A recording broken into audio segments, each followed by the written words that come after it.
Hi, and welcome to Drama and Theatre Grade 8. The topic of today is warm-ups. Why do we have to warm up? And what do we have to warm up? If you think about sports, for instance, it's very important to prepare your body for the activity you are doing. And if you are doing drama and theatre, you also have to prepare not only the body. You also have to think about the breathing, the voice, and the mind, and your senses. All the 5 senses has to be included and warmed up, so to speak, in order to prepare you for the important things in an improvisation or in front of a performance, so that you can think and maybe sometimes act also outside of the box or outside of the comfort zone.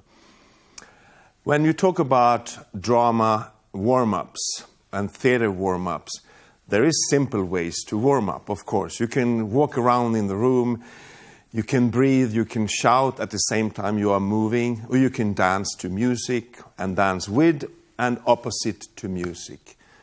But that maybe will not push you outside of your comfort zone, because you will dance the way you always dance.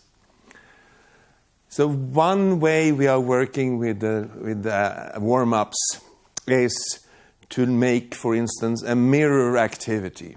That means you have to be at least 2 persons. They have one that is mirroring himself, in my case, and the second person standing opposite, and maybe with 1.5 meter between us. And then you start to move, and the other one has to follow the movements. And that is a way to find another way to actually use your body that you will never think about when you are only dancing.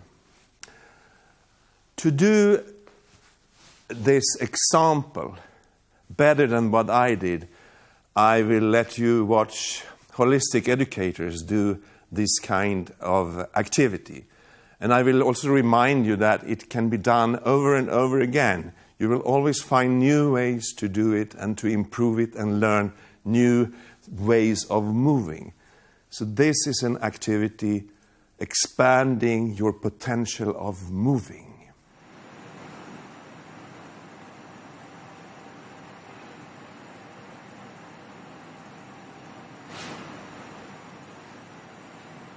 And without interrupting the movement now that is going on, I want it to change. So now the mirror is the one who is mirroring himself or herself. And again, I want you to do it slowly and be sure to follow the movement.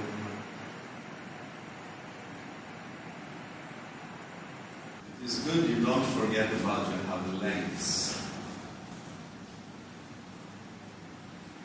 And you can even turn around, you can even walk steps forward or backward.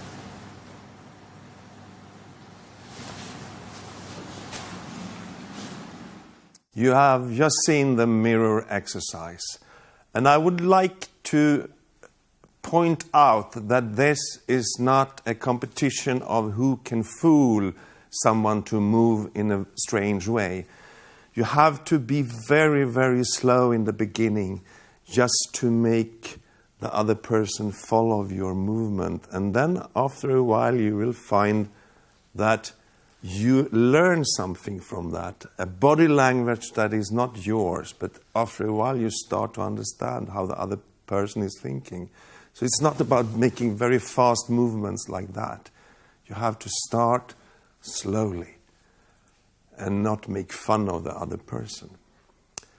The second activity I would like to show you is called, in the textbook, You Did It.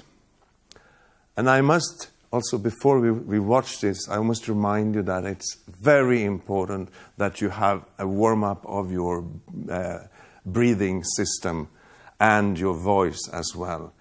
Because the idea with this like in the activity with the mirror, you work in pairs. The background is that you imagine that the other person has done something that they should not have done. And the second person is trying to defend her or himself and say, no, it was not me doing it. Here you will see that they are standing maybe more than 4 meters from each other. It can be possible to do it maybe with 2 meters, but the idea is that the whole group accuse the other side, so to speak, and that the other side defend themselves. So this is called You Did It. Let's accuse them. You tricked them. You stole them. You did it. You ate it. You did it.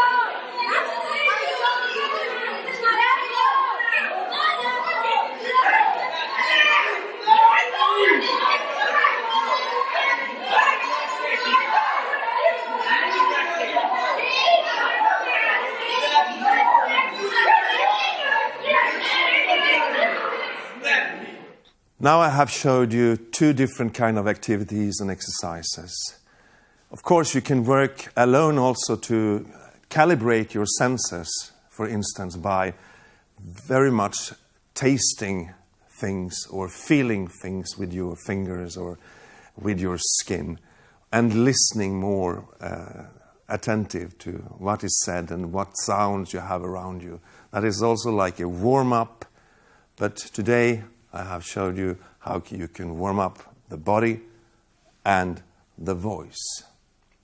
Next episode will be about characterization.